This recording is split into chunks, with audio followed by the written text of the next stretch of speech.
Well, good morning and welcome back to the Broadcast Retirement Network. I'm Jeff Snyder. This is BRN AM for Friday, October 21st, 2022.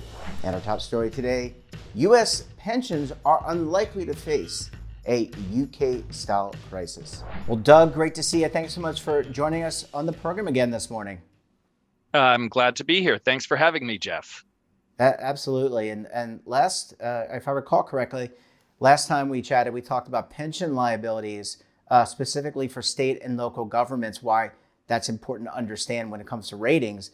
But now we've got another challenge. I would put it not an issue, it's a challenge in the UK that I would love to explore with you. And you and your team did a whole bunch of research on this. Let's talk about the UK pension market. What's happening there as it relates to pensions? Because there's been some questions about liquidity, solvency, and all these other issues. But let's start with the background. What's going on in the UK? Sure. So I should say I'm not an expert on UK economics or UK politics, but the basics are along this line. In the United Kingdom a few weeks ago, a new prime minister came into office, and she and her new cabinet announced a new budget. Markets did not react well to the budget. And so suddenly there was a lot of volatility in the market. Interest rates in particular on British debt, what is called gilts, rose very sharply as prices fell.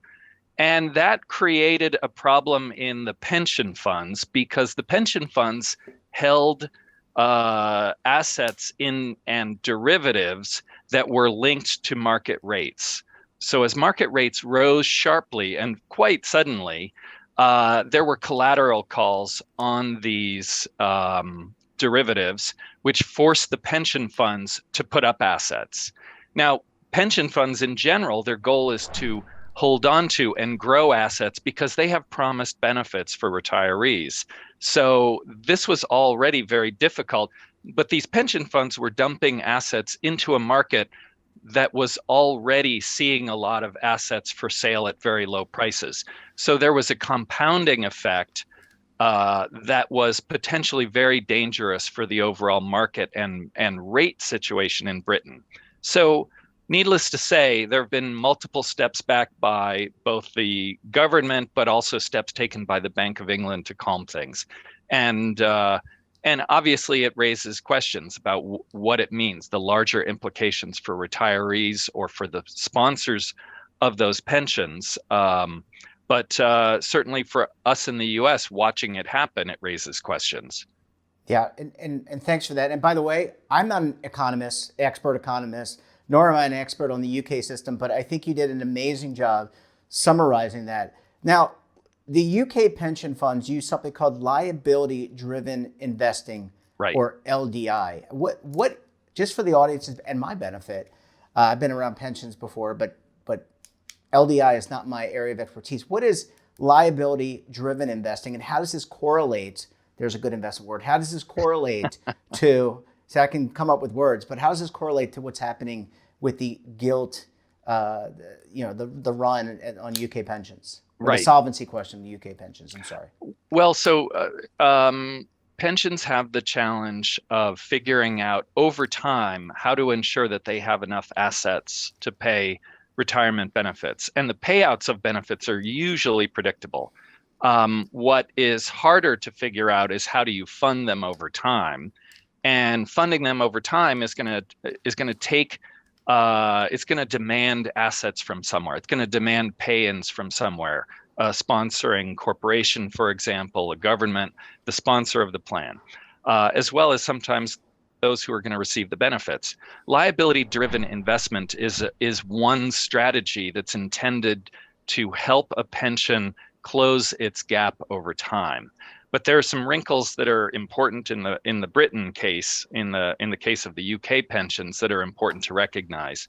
And it goes back to some policy debates in the sort of larger world of economics and finance over several decades about how do you measure that liability.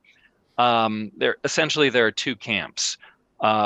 One is the financial economics camp, where essentially you're measuring the aggregate total of what you're going to pay out to retirees using a market rate. And that's the way it works for British corporate pensions. Layered onto that, you have the LDI as a strategy for ensuring that you can cover those benefits over time. In the US, and I know we'll get to this in more detail later, but in the US, pensions have chosen a different pathway, public pensions, for measuring their liabilities, and they use an actuarial rate. And that actuarial rate is simply based on the assets that they've collected, the stocks, the bonds, the private equity, the real estate, whatever it is that is in their pool. So they'll choose a flat rate over time. In Britain, the rate is a variable rate, and that variability in the rate was part of the backdrop for what created volatility there. So, yeah, and again, a perfect explanation. And there are different camps. There are different ways that obviously the UK and the US doing it a little bit differently. Last questions for this segment: why, as a rating agency and a global rating agency, you're not just focused on the US, you're focused on countries all around the world. Why is this issue important? Why look at this issue as part of an analytical note that for Fitch Ratings? Pensions are woven into the credit conversation for much of the world, particularly the developed world. It's a big piece of discussion, certainly in the context of an aging population in Europe, in the US, elsewhere. And obviously, retirees depend on the income that they receive. So retirees are big consumers, a big part of any economic picture. So it's important to recognize what pensions do. They basically stand in as a generator for income for someone who is no longer at work. For us in the US, we obviously think about things like Social Security. It's a big national policy conversation. At the state and local level of government, we think about pensions because they are a form of compensation. So they are a cost that ultimately is borne by taxpayers and by the employees themselves in these governments. The question of how we ensure that the oldest people in society are having their needs met, their income needs met, is a fundamental piece of the overall structure of governments, often of corporations. Corporations in the US choose between a defined contribution plan, for the most part, a 401k, or a defined benefit plan, which have been going by the wayside somewhat. In the public sector, it's largely defined benefit plans. You kind of know what you're going to get when you retire. So it's a big piece of every credit conversation, certainly at the government level. Yep, and those ratings are so important when it comes to borrowing and buying bonds for a lot of these governments. Well, Doug, I've got to take a very quick break. When we come back, could this happen in the United States? We're going to discuss this and more when we come back. You're going to want to stay tuned right here on BRN AM.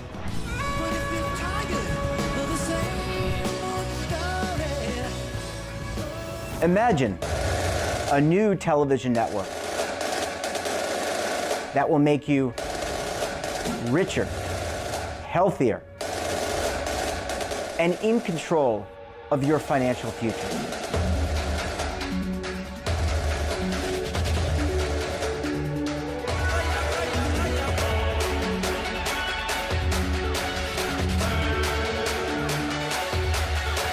This network is for the policewoman in Nashville, Tennessee, the baker in Dubuque, Iowa, the teacher in Lexington, Kentucky.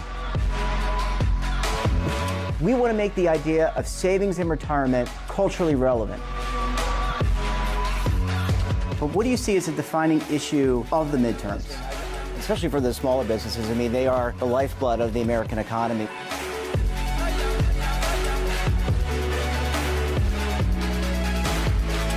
Featuring exclusive interviews, current affairs, and docuseries. 33 years old, you retired early. The philosophy is money only matters if it helps you live a life that you love. But you got to start thinking about retirement as soon as you get in. The Broadcast Retirement Network will drive very high engagement with premium partnerships. So this isn't retirement and savings for your parents or grandparents. This is for all Americans. And we're going to change the way you think about money.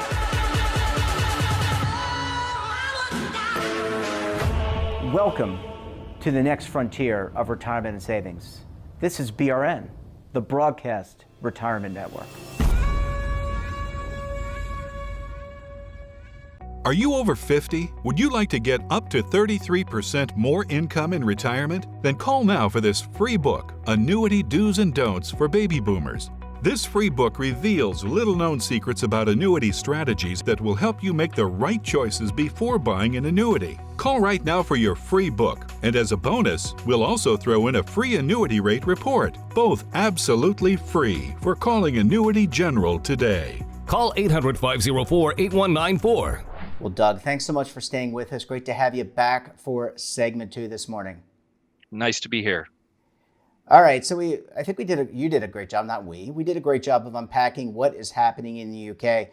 And I guess as a follow-up question, and your research note, the team's research note really focused on this, could what's happening in the UK, so all those people out there that are have a public pension or a private pension, those in the private sector that still have a pension, by the way, should they be concerned? Could what's happening in the UK, which creates questions about solvency, has created a whole bunch of tumult for retirees and pre-retirees, could that happen here in the States based on how we do liability-driven investing for our pension funds? So one of the reasons why we wanted to comment was specifically to address the question for state and local plans, which, roughly have close to $1 trillion in liabilities. And our conclusion is essentially, the bottom line is we don't think this is a major risk for plans, for state and local plans in the United States. But that doesn't mean that they are not exposed to investment risk. So at the end of the day, on the question we spoke of earlier, state and local plans in the US use what is called an actuarial discount rate when they're valuing their liabilities. And that has the advantage of being steady. It's linked to the policy choice that the pension plan makes rather than to what the market rates are. And so it's not exposed to that variability. The problem with that is that for most governments in the US, for most plans in the US, that rate is too high. The world has changed over time. The expected real growth of the economy is arguably lower over time. And we've been arguing for more than 10 years that that rate is too high. So we adjust, when we do our analysis, we adjust the liabilities upward to reflect what we think are lower likelihood of growth in assets over time. But the stability of that actuarial rate essentially makes liability-driven investment less relevant for U.S. plans. So most of them are more exposed to stock market gyrations and to the opaque investment values that are tied up in real assets like real estate and commodities and other alternatives. So different risks. Yeah, right, and so that's an important distinction for those people who maybe want to breathe a little bit of a sigh of relief. There's not as much risk on the liability-driven investing side, but we've all experienced, Doug, a downturn in the market, right. Or I would say not a downturn, market volatility, right? Market's gone up and down. And whereas I think when we last had you on, we talked about how great 2021 was, I think. Right. When we last spoke, 2021 was a great year for the market. We had kind of basically come out of COVID, maybe, and here we are in 2020, and I feel like I've been whipsawed. I mean, it really has been a lot of volatility. There's concern there around what that could mean for future funding. I mean, the good news is on the public sector side, they have to pay, these are benefits that have to be paid, And they always had the power of taxation, or they could create a obligation bond, right? That would be used for pension funds. So by and large, in some way, shape, or form, those losses could be made up. Yes, and part of the methodology that's used by actuaries is essentially to smooth in this volatility over time. That's advantageous from the point of view of governments, because governments obviously they have to budget. They have to think about how they're going to allocate resources over time, and stability in allocations is always most important, particularly around something like payroll and benefits, pensions. So you're right. Yeah. Let me ask you a question.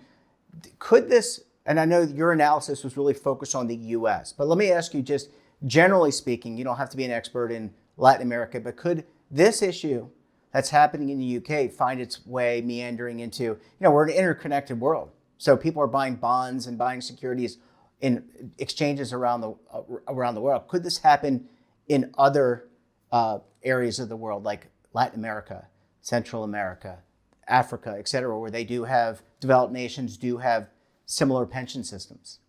Well, I guess I would say I'm not an expert on pensions globally, but as a practical matter, if there is an additional trigger to volatility that weakens markets, it's going to affect neighboring markets. That's the part of the fundamental of having, a sort of globalized economy, is that when one person catches a cold, all of their neighbors are going to catch a cold as well.